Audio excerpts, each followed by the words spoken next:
Today's story, the tale of the magic boy Tepozton, was told by the Indians who built their cities in the valleys of ancient Mexico. In Mexico, there are two huge mountain ranges, the Sierra Madre Occidental and the Sierra Madre Oriental. It was here that the Azteca, the Mixteca, the Tolteca, and other Indians built their magnificent cities, all of stone. Now, since the mountains surrounding the city were always covered by clouds, the people believed that the mountaintops must be the home of the gods. Stories of the gods and their magic are told in Mexico even today, in the modern cities as well as in the smaller villages.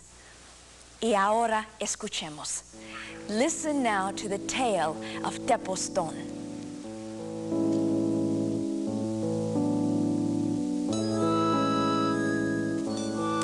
A long, long time ago, before anyone who is alive today can remember, there lived a little boy named Tepozton.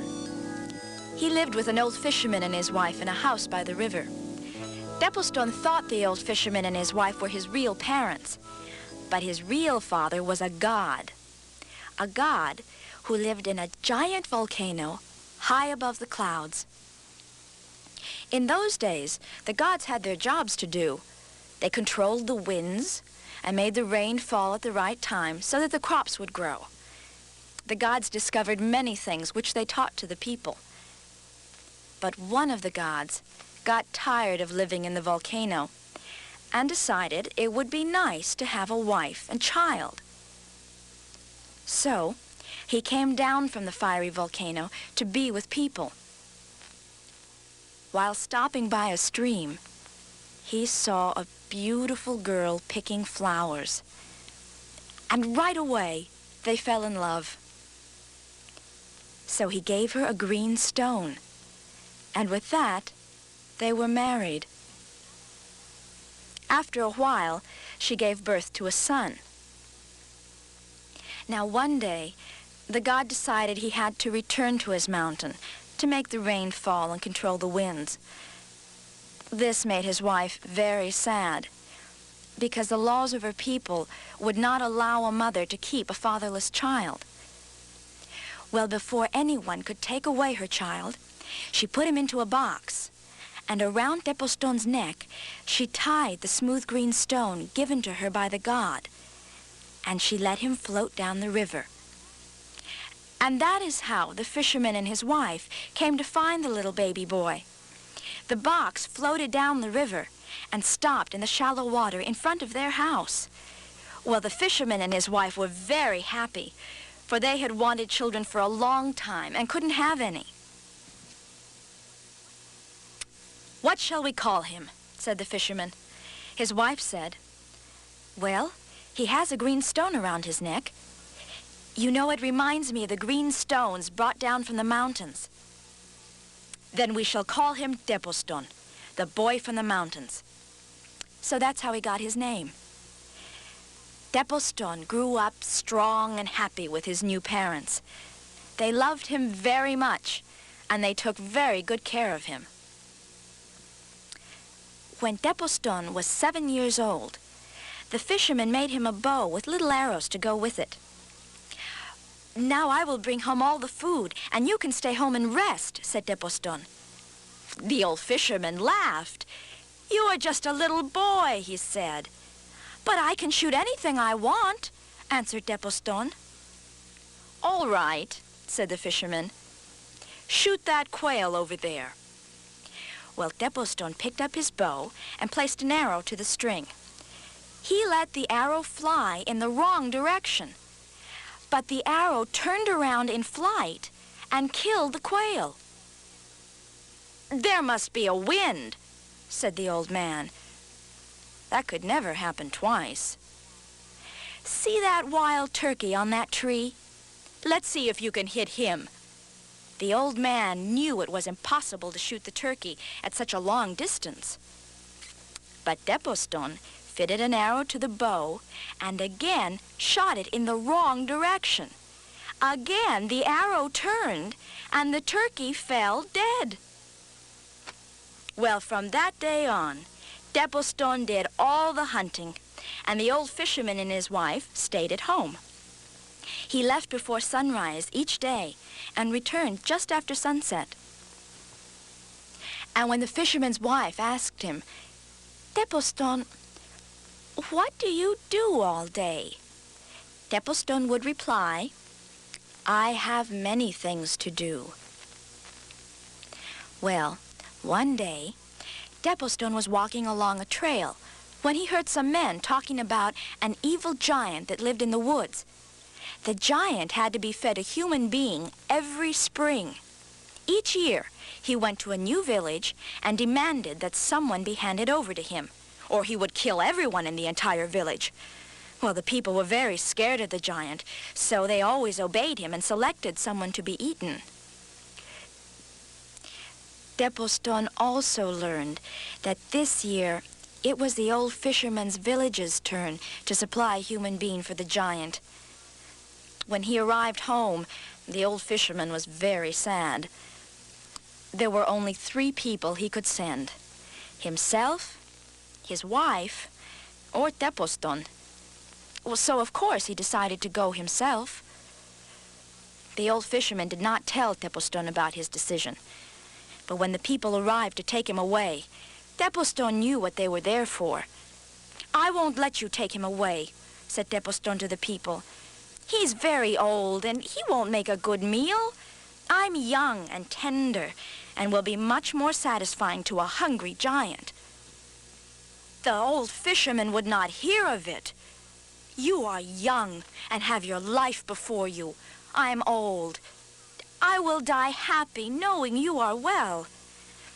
"But nothing will happen to me if I go," said Tepozton. He begged and begged the old man to believe him. Finally, the fisherman agreed and told him he could go. Well, Tepozton immediately began to build a fire by the river. "Watch this fire," he told the fisherman. "As long as you see white smoke, you will know I am all right. But if the smoke turns gray, it will mean I am in danger. And if it turns black, it will mean I am dead." He assured the old man and his wife that he would return, and he went off with the people.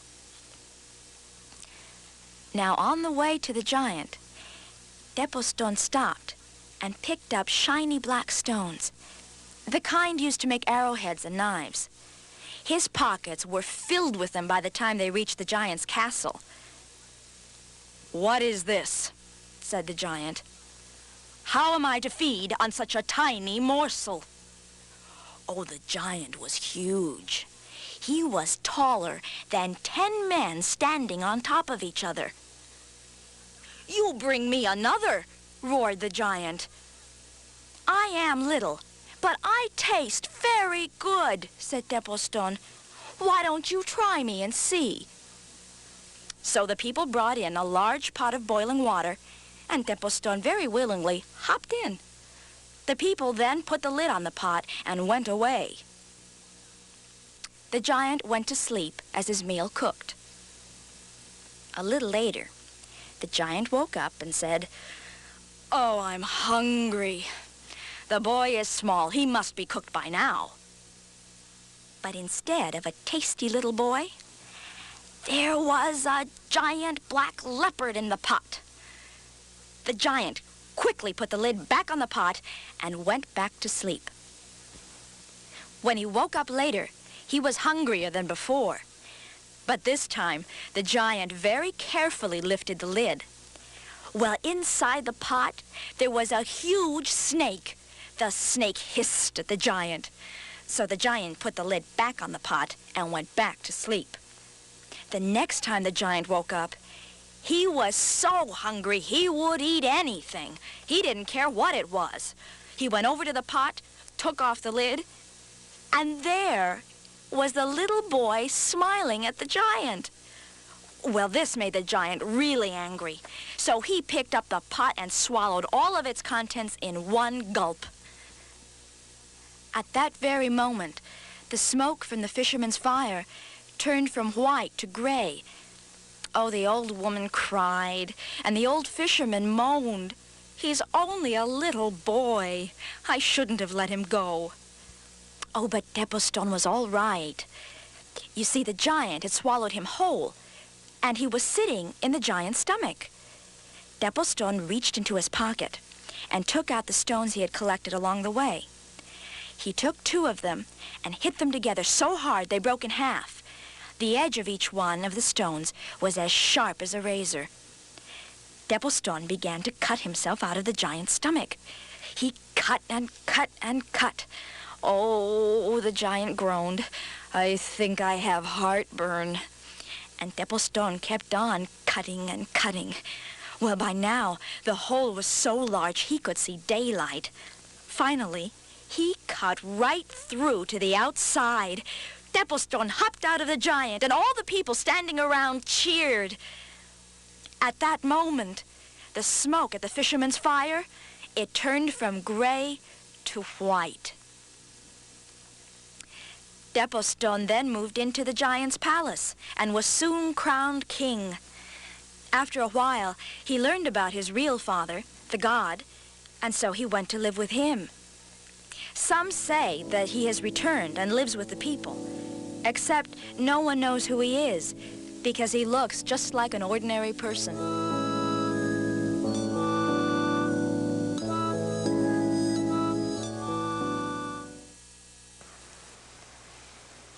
Y colorín colorado, este cuento se ha acabado. This story of Tepozton is just one of the many tales about the magic boy of the mountains. You can find others in your school or public library. Stories like how Tepozton hung the bells and the magic grocery store. Read and enjoy other stories from Mexico and all over the world. Y colorín colorado, este cuento se ha acabado. Share a story with a friend so our tales will never end.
The preceding program was funded in part by a grant from the Corporation for Public Broadcasting.